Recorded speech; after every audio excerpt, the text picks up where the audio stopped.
Last week, 3 coffee shops in Philly closed. But it wasn't Bidenomics or even inflation. The final nail in the coffin came from the people who worked there. Those damn socialists, they killed another business. My name is Sirius. This is Unfluenced. I deliver news that's underreported, but more important than you know. When a coffee shop goes out of business, things are tough. Coffee beans cost pennies. Water is almost free, and they can sell a cup of coffee for several dollars. Plus, everyone loves coffee. How did it, all of a sudden, go so wrong? I'm talking about OCF Coffee in Philadelphia. They ran 3 coffee houses for 13 years. They made it through a recession, Bidenomics, inflation. They even survived COVID. Pennsylvania raised minimum wage, and yet they survived. I mean, it's coffee. Everyone loves coffee. Seriously, what happened? Socialism happened. Socialism is a set of beliefs where the workers should be in charge of business. This is a flawed system. It's flawed in so many ways. But in this particular situation, the workers demanded more money, more benefits, more time off. They got together and they started a union. The union was a brilliant idea from a bunch of baristas that have virtually no idea what it takes to run a business. They just bought into the propaganda that workers are the most important part of any business. Announcement that 3 Philadelphia coffee shops are closing, stirring up controversy. OCF Coffee House says it's closing 2 locations in South Philadelphia, along with a shop in Fairmount. In a social media post, OCF said financial difficulties are behind the decision to shut down. The union representing the coffee shop workers say 34 people are now losing their jobs, and it comes just a week after they announced they're unionizing. We've reached out to OCF for comment and are awaiting their response. Now, workers, employees are very important. A business owner can't do everything, and there are just some tasks that a business owner doesn't want to do. But when it comes right down to it, every employee can be replaced. Every time you see a help wanted sign, that means an employee was just replaced. Now, these baristas formed their union and demanded higher wages. The money isn't there. And when they made demands that can't possibly happen, the business just shut down. They closed, and all 30 unionized employees are now unemployed. Hey, how's that union working out for you? You good? I mentioned they were victims of propaganda. Unions are a gateway drug to socialism. Unions give the workers a platform to make demands. But some demands just can't be met. The simple fact is that these people know so little about business, it almost hurts my brain. Let's start with a simple one, minimum wage. Some places have raised the minimum wage from $15 to $20 an hour. We all saw how that worked out. But let's break it down. This coffee shop had 30 employees. Let's pretend that each employee worked 40 hours per week. Now, at $15 per hour, each employee got paid $600 per week. It's not too bad. Now raise the wage to $20 per hour, and each employee earns $800 per week. Now multiply that times the 30 employees. And what used to be $18,000 per week in salary now goes to $24,000 per week. This doesn't include taxes that a business pays just for the luxury of having employees. But that's an extra $6,000 per week. If they sell a cup of coffee for $3, they need to sell an additional 2,000 cups of coffee every week just to break even. Well, where does that $6,000 per week come from? Where do the 2,000 new customers come from? Do they just show up because these blue-haired assholes demand it? That's $312,000 per year. Let's just call it $350,000 per year. How does that just appear from thin air? Because a few Gen Z Zimzerves think they deserve more money? They know nothing about running a business. According to them, they think that a business could never run without employees. I'm sure you've heard the pencil factory argument. So let's say you own a pencil factory. I'm a worker in that pencil factory. You can have all the machinery, you can buy all the raw materials you want, but without me, and presumably many others like me, to assemble the pencils, all you would have is a pile of wood, yellow paint, graphite, rubber, and aluminum. Okay. That would be worth, and that is worth less than the pencil when you try and sell it. And yet, all of that value added by labor, apart from the wages that you give me, which, if we're being honest, there is a major power imbalance in our ability to negotiate that. If all that putting the pencil together requires is basic use of your prefrontal cortex, then yes, your labor is alienable at lower rates than if you are a doctor. That's not the fault of the person who owns the machinery. But if you didn't have workers like me and your pencil factory, and you were just one man. But I do. I have millions of people who are willing to do that voluntarily for me. If you're just one person trying to assemble pencils, you're not going to get very far. You need workers.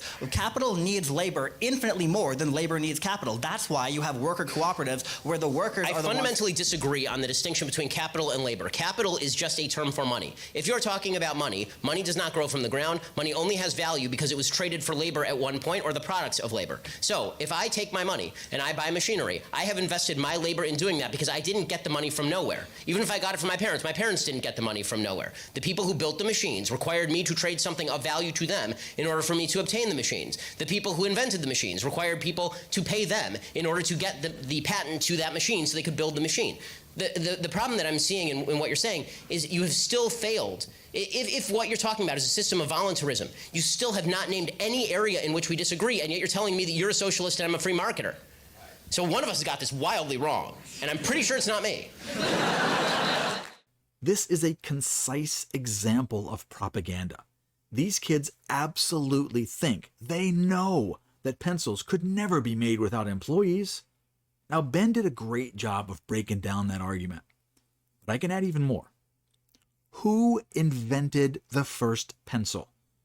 It wasn't a worker. It was an entrepreneur.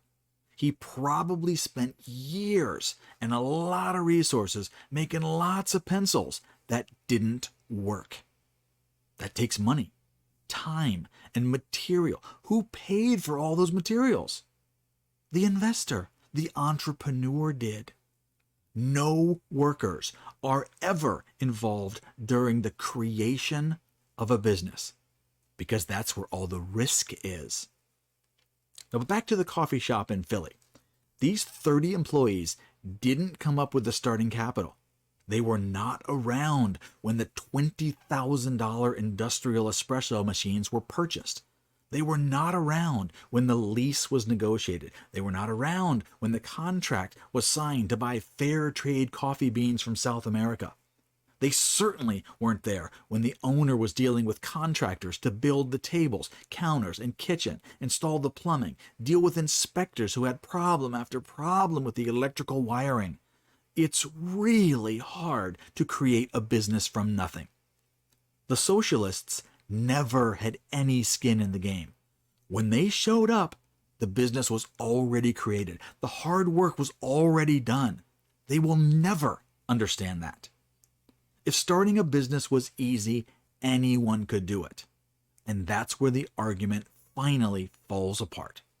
These blue-haired screechers could not collectively gather enough money between all of them to buy a single espresso machine, never mind several of them to start a business. So all 30 of them got together and made demands from the owner. They agreed to join a union, Workers United, Local Branch 80. In a statement from the union itself, quote, OCF workers took a courageous stand against a bully boss and slumlord to say that enough is enough, and they demand better working conditions. The union statement read, in retaliation, the same bully boss chose to shutter his operations without even the grace of advance notice to his employees or managers, believing that closing his business will solve his current problem of pesky workers being empowered enough to dare to stand up for themselves. Well, that sure is a loaded statement. A bully boss? A slumlord? The guy who offered a job and was paying them is a bully? He didn't have them chained to the basement and fed gruel from a rusty bowl. They were free to leave at any moment. They could go out and sell their labor to a higher bidder. The only problem is their labor isn't worth very much. If it was, people would be willing to pay for it. How simple is that? Then it says, in retaliation. Was it retaliation? Maybe. The owner, who spent millions of his own money and countless sleepless nights balancing the budget, paying taxes, writing those precious paychecks that kept these people housed and fed, was he pissed off to lose control of his own business decisions? Yeah, probably. I don't blame him. Then they call him a bully again. Well, there's no proof of bullying, no evidence presented. This is just name-calling like a frustrated child who doesn't get his way. Shutter his operations without the grace of notifying the employees. Well, sure, of course. This was a hostile takeover. They tried to use a union to take over this man's business and tell him what he needs to pay and what terms he must accept. Of course, he was never going to stand for this. And once again, it just became painfully obvious. They were never in control. They only had the illusion of being in control because a union rep told them they had power. They have no power. They never had any power. The final insult is those pesky workers standing up for themselves. Are they putting words in his mouth? He never called them pesky workers. But this is just a cheap ploy to label him as a bad boss. It's a weak attempt at framing the situation. But there's no evidence of this, none at all. He was a successful businessman for 13 years in the coffee business plus his other businesses. Businesses don't stay in business very long if they treat their employees badly. The employees quit. The employees treat customers badly, and the business just doesn't work. How can you not see this? Now, of course, I don't know this guy. He might be an asshole. It's possible. I've started dozens of new businesses from scratch, and I absolutely know that not everyone can do it. In fact, I'll go a step further and say that most people can't even run an existing business. If the coffee shop owner suddenly, magically gave the coffee shops to the union employees, they would still be out of a job in 2 months. Running a business is hard.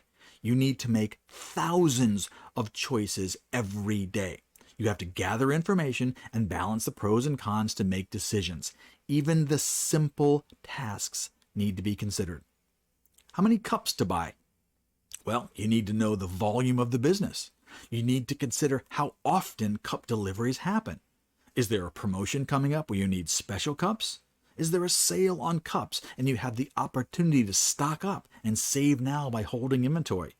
Do you have enough space to store the extra inventory? This is just cups. That's only one decision. And they aren't perishable. What about half and half and milk? You can't order too much because it'll go bad. You can't order too little because you'll run out and customers will be mad. That's just 2 inventory items. What about cleaning supplies, toilet paper, napkins, stir sticks, caramel syrup, whipped cream, coffee beans, dark roast, decaf, espresso roast, flavored roast, gloves, towels, uniforms? The list is almost endless. Then scheduling these people is like trying to wrangle cats. Let's pretend the business absolutely needs 3 people per shift. But Jess needs Mondays off for school. Jeremy can't work after 4 because he has to pick up the kids at school. Vanessa can only work 4 days a week, etc., etc., etc. And then someone calls in sick. And the schedule just blows up. It's a never-ending nightmare. But they're treated badly? Sure thing. Okay. So these 30 employees voted, and they joined the union. That lasted exactly 1 week. Then the coffee shops closed. Permanently. They're all unemployed. How do you like your working conditions now? The union took one last shot at the owner by saying in a statement to NBC 10, The accused OCF founder and president, Ori Feibush, that's his name, Ori Feibush, of closing the shops not due to financial issues, as the coffee house claimed, but instead in retaliation to the workers' decision to unionize.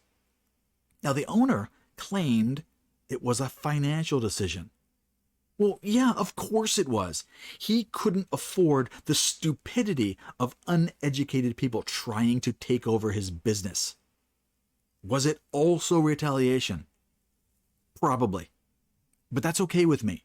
It was his business, and he could have closed it at any moment for any reason. The last part of the union statement is very telling. In the statement, the union representative argued that closing the shops could end up costing more than ownership may have bargained for.